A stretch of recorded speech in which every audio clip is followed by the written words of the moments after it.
up, revivalists and survivalists and everyone in between? This is Frank Rick Horvath with your revival check-in, Making of the Party Part 6, or Evil Keg, or Evil Keg 2. Groovy. Thank you, Bruce. So anyways, we're still working on those subtitles. We'll get it eventually. So as far as the revival goes, I believe we just contracted out our porta potties, which is something you really got to think about. The place we do the revival at has bathrooms like with indoor plumbing and stuff, which is nice.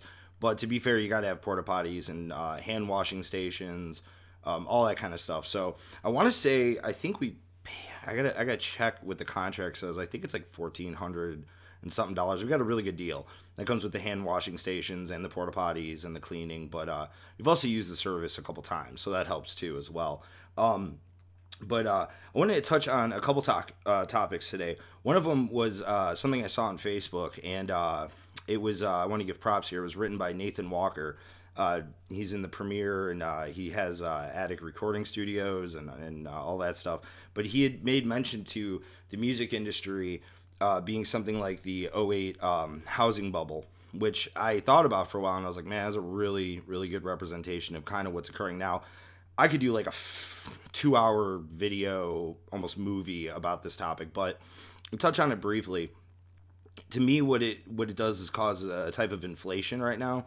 And so people can't make more, and too many people have their hands in the pot, and so prices are being inflated for other acts that shouldn't be, and there's a whole thing involved with that. And he's right. If something doesn't happen or change, and it's not so much on the fan as it is the people in the industry and the musicians themselves, then it's going to collapse on itself. There will be no new artists. There will be nothing.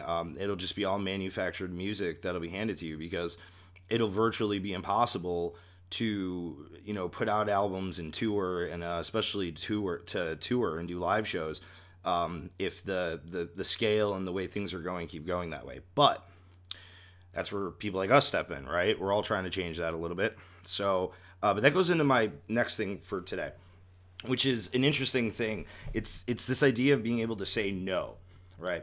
So whether you're in a band or you're a promoter or you're maybe a talent buyer or a booker, sometimes it's hard to say no to something. Now, if you're in a band, you got to really think about it. Let's say you've been playing for a couple years and you live near a big city and stuff. You don't want to oversaturate. You don't want to take every ticket show that's given to you just because it's these guys or because it's this. You got to really think of it as a longevity of a promotion. Again, if you think back to what I said before about small businesses in the one video, you got to have where you're going with it, and you can't just every little thing that pops up.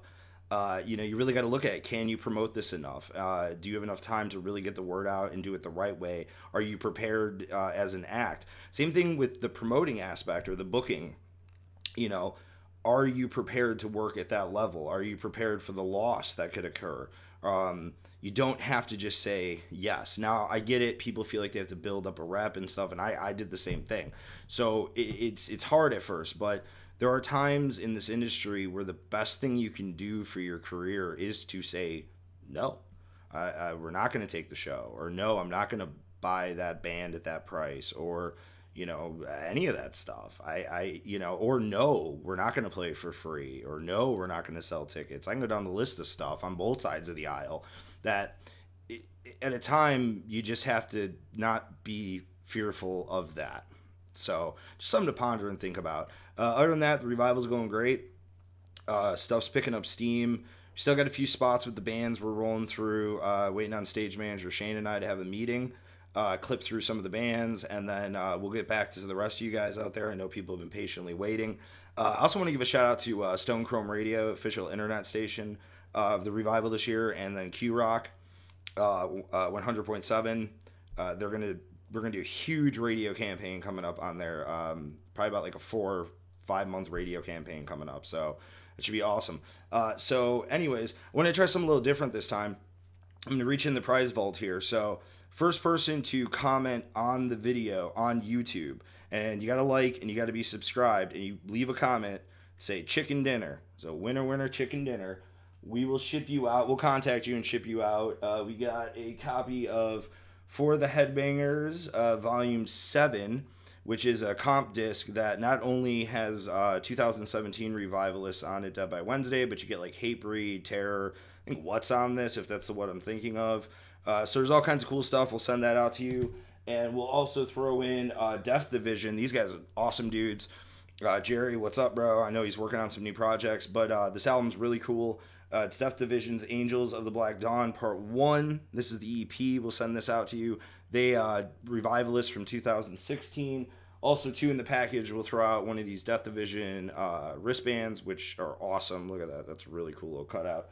And last but not least, a little Revival swag. You will get a Revival band pass from 2016 with the official Revival lanyard. So just trying to hook it up for you guys. I'm going to throw in some other stuff. I don't know. I might do this from time and time again. Yeah, like so much crap sitting around the house, beer koozies, and like a lot of cool stuff, actually. But I feel like, you know what? If you guys want it, you can have it. So just comment on the video and say chicken dinner. And make sure you subscribe, like, and check out the app, obviously, guys, and the website, revivalparty.com. Tickets are going. They're selling. Get them. There's only 500. Do not miss out on this party. So, all right, guys, I'll talk to you later. Peace.